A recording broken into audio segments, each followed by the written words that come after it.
Hello everyone, welcome to the golden race career point. Spotting errors की series में ये 15वीं class है और इस क्लास में भी एसएससी एग्जाम्स में प्रीवियस ईयर्स में स्पॉटिंग एरर्स से जो क्वेश्चंस पूछे गए हैं उनमें से 10 क्वेश्चंस को यहाँ पे सॉल्व करेंगे, उनका एनालिसिस करेंगे और एरर फाइंड आउट करेंगे। चलिए शुरू करते हैं। पहला क्वेश्चन आपके सामने है, लिखा हुआ है Shakespeare has written many plays as well as some poetries. ठीक है, अब देखिए इसकी हिंदी अनुवाद को समझते हैं। कह रहे हैं कि शेक्सपियर हैज रिटन, शेक्सपियर ने लिखा है, ठीक है, लिखे हैं क्या, मैनी प्लेज, बहुत से नाटक, कई नाटक। एज वेल एज का मतलब होता है साथ ही साथ, सम मीन्स कुछ, पोएट्रीज मीन्स यहाँ पर कविताएं।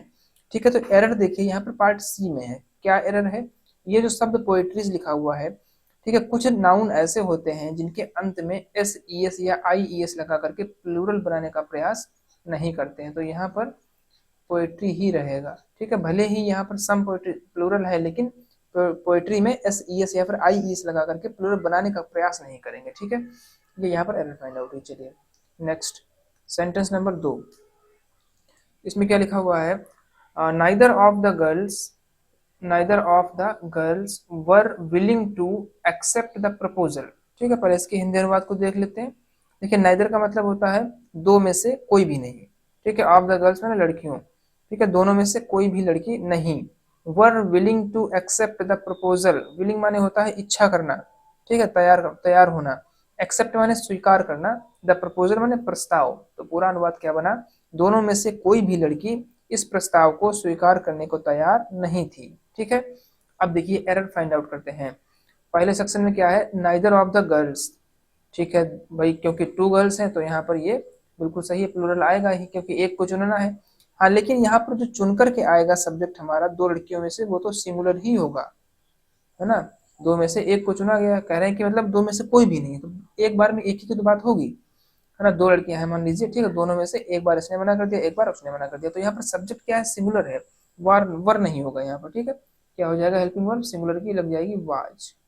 ठीक है, अकॉर्डिंग टू सिंगुलर सब्जेक्ट यहाँ पर वाज। दूसरी बात ये भी होता है कि नाइदर हो गया, आइदर हो गया, ये डिस्ट्रीब्यूटिव प्रोनाउंस भी होते हैं।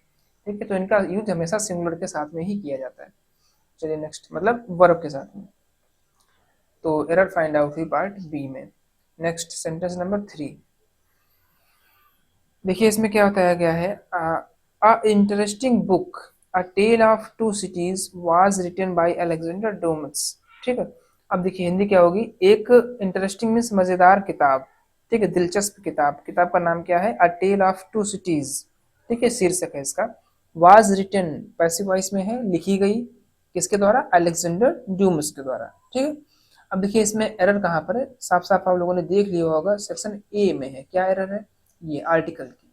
ठीक है, अगर किसी वर्ड का प्रोनाउंसिएशन करते वक्त उसका जो पहला लेटर है, ठीक है, पहला लेटर जो है वो हिंदी वर्णमाला का अगर वॉवेल हो, ठीक है, क्या हो, हिंदी वर्णमाला का वॉवेल हो, तो उस वर्ड से पहले क्या आएगा, एन का यूज करते हैं। और इसको बोल करके देखिए इंटरेस्टिंग, तो क्या निकल रहा है, ये इंटरेस्टिंग निकल रहा है। ठीक है, इस वजह से यहाँ पर एन का यूज होगा, यही एरर थी इसमें। ठीक है, नेक्स्ट क्वेश्चन नंबर 4, लिखा हुआ है, the priest emphasized that it is the duty of all Christians to love each other. ठीक है, पहले हिंदी अनुवाद को समझ लेते हैं। देखिए प्रीस्ट माने पुजारी होता है, ठीक है, और यहाँ पर क्योंकि क्रिश्चियंस आया हुआ है तो ये प्रीस्ट का मतलब पादरी हो गए। ठीक है, क्योंकि ईसाइयों में जो पुजारी होते हैं उनको पादरी बोला जाता है। एम्फेसाइज्ड माने होता है बल देना, जोर देना, तो पादरी ने जोर दिया, that it is the duty, एक बात पर जोर दिया कि यह कर्तव्य है, ठीक है, ड्यूटी है, कर्तव्य है, ऑफ ऑल क्रिश्चियंस, सभी ईसाइयों का, टू लव ईच अदर, एक दूसरे से प्रेम करें। ठीक है, तो हिंदी पूरी क्या बनी इसकी अनुवाद, पादरी ने इस बात पर जोर दिया कि जितने भी ईसाई हैं वो एक दूसरे से प्रेम करें, ये कर्तव्य होगा। ठीक है, अब एरर देखते हैं। पहले सेक्शन में द प्रीस्ट एम्फेसाइज्ड, कोई एरर नहीं है इसमें। That it is the duty, यहाँ पर भी सिंगुलर वर्ब है, ठीक है, कोई दिक्कत नहीं इट के साथ में। ऑफ ऑल क्रिश्चियंस, ठीक है, ऑल के साथ में प्लूरल है, बिल्कुल सही। टू लव ईच अदर, बस यहाँ पर देखेंगे आप लोग, ईच अदर का प्रयोग जो है वो सिर्फ 2 पर्सन्स, 2 के लिए किया जाता है, लेकिन यहाँ पर सारे ईसाइयों के लिए बात हो रही, तो ऐसा तो है नहीं कि सिर्फ 2 ही ईसाई हैं, है ना।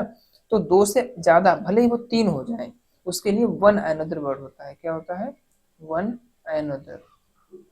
तो यहाँ पर ईच अदर के स्थान पर वन अनदर का यूज हो जाएगा और ये सेक्शन सी में एरर फाइंड आउट हुई। Next sentence number 5, sentence number 5। अब देखिए 5 नंबर सेंटेंस में लिखा है the pond is flooded with water because it is raining continuously for the last 3 days। ठीक है, हिंदी अनुवाद क्या होगा, द पॉन्ड मीन्स तालाब, फ्लडेड माने क्या होता है, जिससे बाढ़ का पानी नहीं भर जाता है, मतलब ज्यादा पानी भर जाना। ठीक है, तालाब में क्या है, पानी भर गया है, ज्यादा पानी भर गया है। ठीक है, फ्लडेड विद वाटर का मतलब क्या है, ज्यादा पानी भर गया है। बिकॉज क्योंकि, अब देखिए एक क्लास ये इतनी अलग हो गई। ठीक है, the pond is flooded with water मतलब तालाब जो है वो पानी से भर गया। अब यहाँ से ये बिकॉज जो है वो कंजक्शन हो गया। ठीक है, कंजक्शन हो गया, सबऑर्डिनेटिंग कंजक्शन हो गया हमारा। अब यहाँ से दूसरी क्लास है it is raining continuously for the last 3 days, क्योंकि क्या हुआ, पिछले 3 दिनों से लगातार बारिश हो रही है। अब देखिए कोई कार्य अगर वर्तमान में भी लगातार जारी है एक निश्चित मतलब एक समय से, ठीक है, वो समय हमारा निश्चित हो सकता है और अनिश्चित हो सकता है। ठीक है, निश्चित समय के लिए हम लोग सिंस का यूज करते हैं और अनिश्चित समय के लिए फॉर का यूज करते हैं। तो यहाँ पर देखिए ये फॉर का यूज बिल्कुल सही है, लेकिन ये सारी कंडीशंस जो है वो किस टेंस में होती हैं, परफेक्ट कॉन्टिन्यूअस में होती है। किसमें, परफेक्ट कॉन्टिन्यूअस में, मतलब दिए हुए समय से अगर कोई कार्य लगातार जारी है तो वो टेंस हमारा परफेक्ट कॉन्टिन्यूअस होता है। ठीक है, अब यहाँ पर पहली क्लास जो है वो प्रेजेंट में है, तो ये वाली क्लास भी प्रेजेंट में ही बनेगी, और ये जो है इन्होंने कॉन्टिन्यूअस में बनाया सिर्फ, तो इस के स्थान पर हैज बीन। हैज बीन क्यों, क्योंकि जो इट है वो हमारा सिंगुलर सब्जेक्ट है। क्यों, क्योंकि देखिए रेनिंग के बारे में, बारिश के बारे में बात हो रही है इस वजह से। ठीक है, इंट्रोडक्टरी प्रोनाउन है ये, परिचय कराने के लिए। परिचय किसका कराया जा रहा है, बरसात का, वो एक वचन में आता है, इसीलिए यहाँ पर इज के स्थान पर हैज बीन हो जाएगा।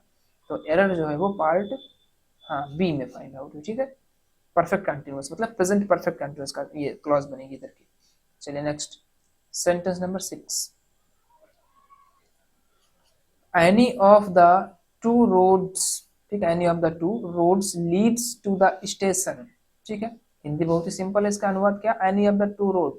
अब देखिए एनी ऑफ द टू माने कोई भी, दो में से कोई भी, road leads to the station, station को जाती है। अब देखिए यहाँ पर थोड़ा सा एरर क्या हो गया है, ये अब देखिए 2 रोड्स दी गई है ना, 2 सड़कें हैं, और 2 सड़कों में से ऐसा तो नहीं कि दोनों सड़कें स्टेशन को जाएंगी, भाई 2 रास्ते हैं।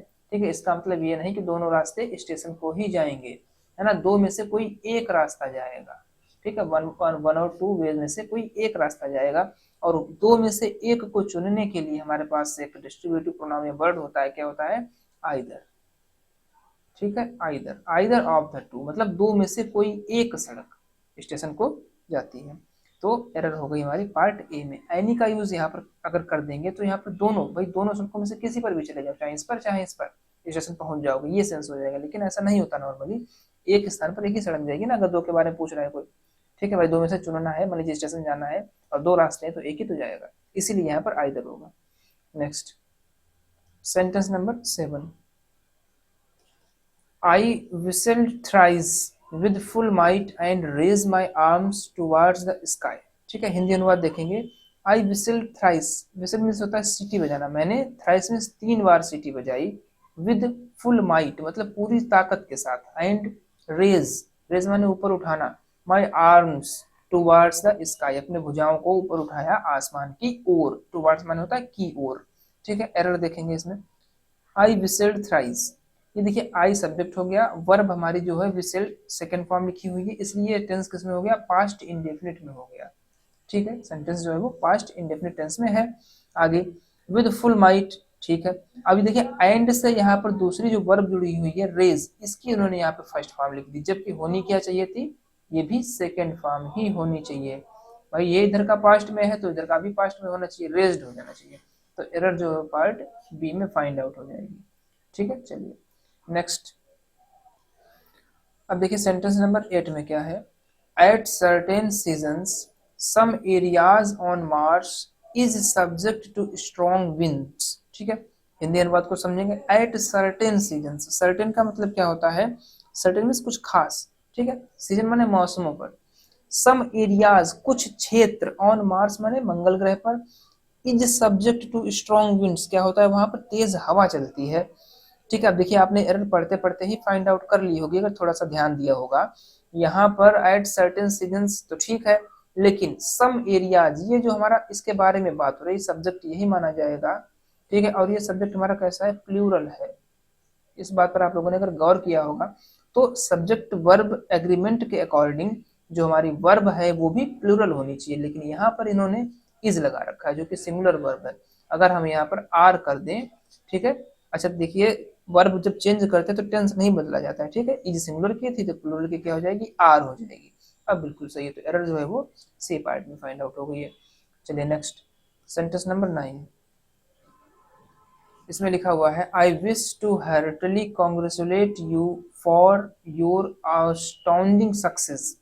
देखिए हिंदी समझते हैं। आई विश, मेरी इच्छा है, टू हार्टली कॉन्ग्रेचुलेट माने हार्दिक बधाई देने की, यू माने आपको, ठीक है। योर एस्टॉन्डिंग सक्सेस, एस्टॉन्डिंग मीन्स होता है आश्चर्यजनक, सक्सेस माने सफलता, आपकी आश्चर्यजनक सफलता पर, ठीक है, मेरी इच्छा हो रही है आपको हार्दिक बधाई देने की। अब देखिए हिंदी भी अगर हम लोगों ने पढ़ी है तो वहां पर क्या है, आपकी आश्चर्यजनक सफलता पर बधाई देना है, लेकिन यहाँ पर जो प्रीपोजिशन है फॉर, यही गलत हो गया। क्या हो जाएगा यहाँ पर, ऑन योर, ठीक है, ऑन योर एस्टॉन्डिंग सक्सेस, बिल्कुल सही हो जाएगा। तो पार्ट बी में एरर फाइंड आउट, किसकी एरर थी यहाँ पर, प्रीपोजिशन की थी। चलिए नेक्स्ट, सेंटेंस नंबर 10, आज का लास्ट सेंटेंस है ये। लिखा हुआ है, the new device aims at eliminating the risk of short circuiting. ठीक है, हिंदी अनुवाद क्या होगा, देखिए द न्यू डिवाइस माने नया उपकरण, एम्स माने उसका लक्ष्य होना, क्या लक्ष्य है, एलिमिनेटिंग द रिस्क, एलिमिनेट माने क्या होता है, कम कर देना, हटा देना, ठीक है। रिस्क माने खतरा, ऑफ शॉर्ट सर्किटिंग। अब देखिए शॉर्ट सर्किटिंग कुछ नहीं होता है, खतरा हटा रहा है, किसका हटा रहा है, शॉर्ट सर्किट का है ना, ये शब्द होता है शॉर्ट सर्किट। तो ये आईएनजी नहीं होगा, CUIT तक सही है, ठीक है, आईएनजी इसमें से हटा देंगे। एरर किसमें हो गई, पार्ट सी में। चलिए, तो इस तरीके से हम लोगों ने 10 सेंटेंसेस को यहाँ पर भी पढ़ा, एनालिसिस किया और उसमें एरर फाइंड आउट की। ठीक है, उम्मीद करते हैं कि आप लोग जो है अच्छे से समझ रहे होंगे। और पहले आप ऐसा करिए, जैसे प्रीपोजिशन है, ठीक है, वर्ब सब्जेक्ट वर्ब एग्रीमेंट है, कुछ टॉपिक्स हैं इनको थोड़ा सा पढ़ते रहिए, ठीक है। आर्टिकल्स वगैरह हो गया, पार्ट्स ऑफ स्पीच हो गए, पढ़ने के बाद में इनमें आप अपनी प्रैक्टिस कर सकते हैं, ठीक है। मैंने पूरी सीरीज इसलिए प्लेलिस्ट अलग बना रखी है, इसमें मैं वीडियो डालता रहूँगा, ठीक है। आप लोग अपनी प्रैक्टिस जारी रखिए, बने रहिए गोल्डन कैरियर पॉइंट के साथ में। Thank you very much.